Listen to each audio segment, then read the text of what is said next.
Salve Maria Santíssima, vamos continuar meditando sobre os novíssimos, ainda sobre o juízo final.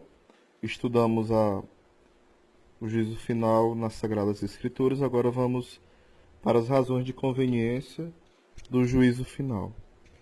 É São Tomás que nos expõe estas razões.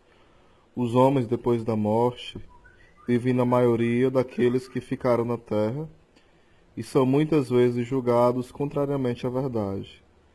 Espíritos poderosos, mas falsos, como Spinoza, Kant e Hegel, recebem o tratamento de grandes filósofos.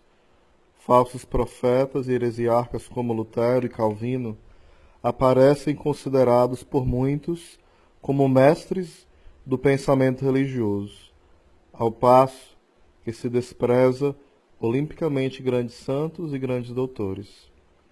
Vê-se-á, então, o que valiam muitas histórias de filosofia, muitos estudos sobre as origens do cristianismo feitos com exuberância de crítica e espírito absolutamente racionalista.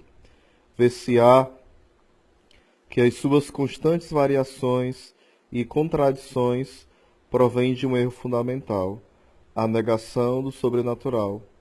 Conheciam também todas as mentiras dos estados, dos pretensos grandes políticos, todas as mentiras dos hipócritas, que se servirão da religião em vez de a servirem.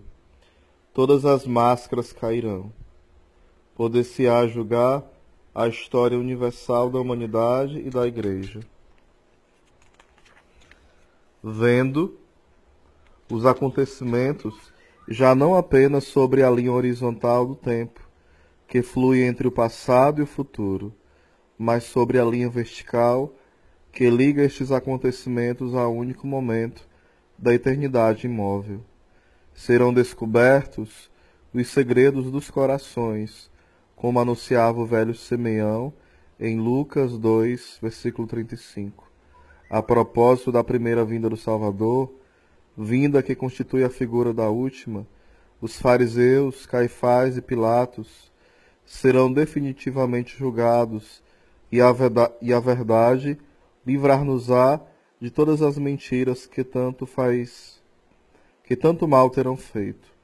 Já que Deus existe, urge, evidentemente, que se restabeleça a verdade e lhe pertence a última palavra.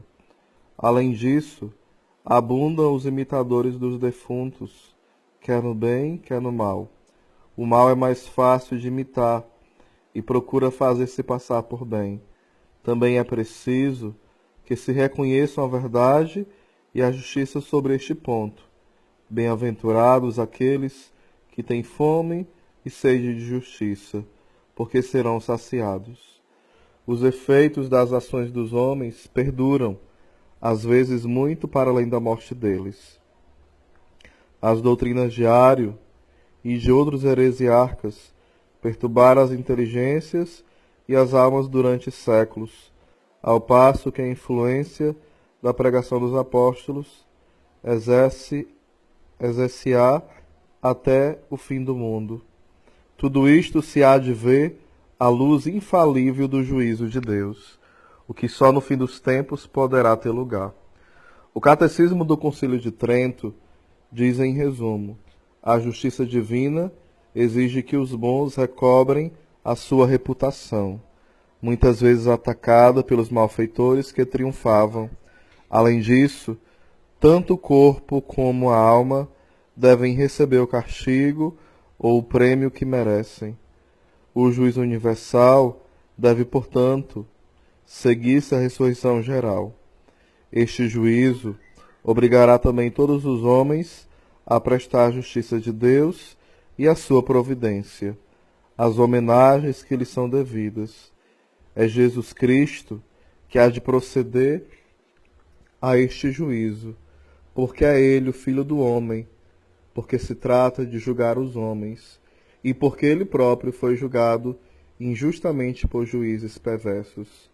Mas é conveniente que o dia do juízo final seja conhecido só por Deus, porque o fim do mundo depende unicamente da sua livre vontade. Com efeito, só terão lugar, depois de completo, o número dos eleitos, e este número só pode ser fixado pela pessoa que predestina. Os apóstolos julgarão juntamente com Cristo, como Jesus anunciou, e também voluntariamente os pobres que tudo abandonaram por amor da verdade e da justiça, para seguirem a Cristo. Aquele que se humilhar será exaltado, e realizar-se-ão nessa altura plenamente as palavras do Magnífico. Depois os poderosos do trono, e exaltou os humildes. O julgamento dos orgulhosos e o julgamento dos humildes. Esta questão aparece amplamente tratada na imitação de Cristo. Diz o autor o seguinte: sem quase dares por isso, singularmente esquecido de ti próprio, caminhas direito ao dia do juízo. Tem lugar na terra um autêntico e salutar purgatório. Um homem paciente, que vítima de ultraje se aflige mais pela malícia dos outros que pela sua própria injúria, que reza sinceramente por aqueles que o contristam e lhes perdoa do fundo do coração.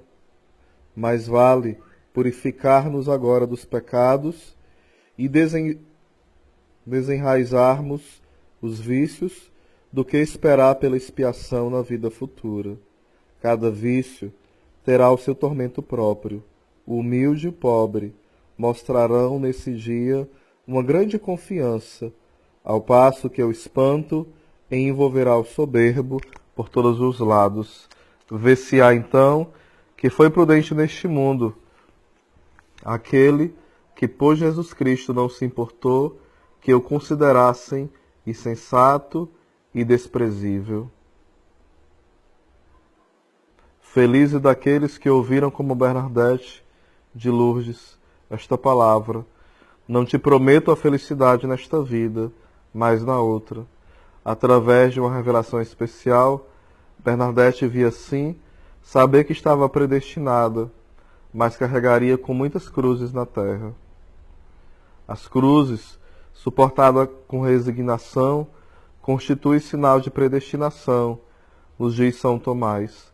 Estas cruzes que chovem valem mais que uma chuva de diamantes. Depois da morte, havemos de compreender tudo isto. A providência aparecerá então de forma absoluta e irrepreensível em todos os seus caminhos. Que nós encerramos essa parte de meditação a nível teológico sobre o juízo final. Depois nós vamos também meditar sobre o que os santos nos ensinam sobre isso.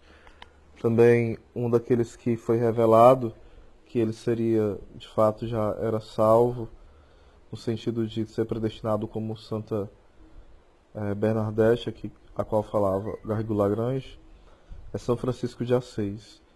São grandes mistérios de Deus. Que Deus nos abençoe e nos dê a graça da perseverança final. Deus nos guarde, nos dê a cada dia a graça de desejar viver a vontade de Deus, sem presunção, sem meios termos, mas de todo o coração. Que Deus nos abençoe e nos guarde sempre, nos livre de toda a tentação de sermos presunçosos, orgulhosos, e nos dê a santa humildade. Amém.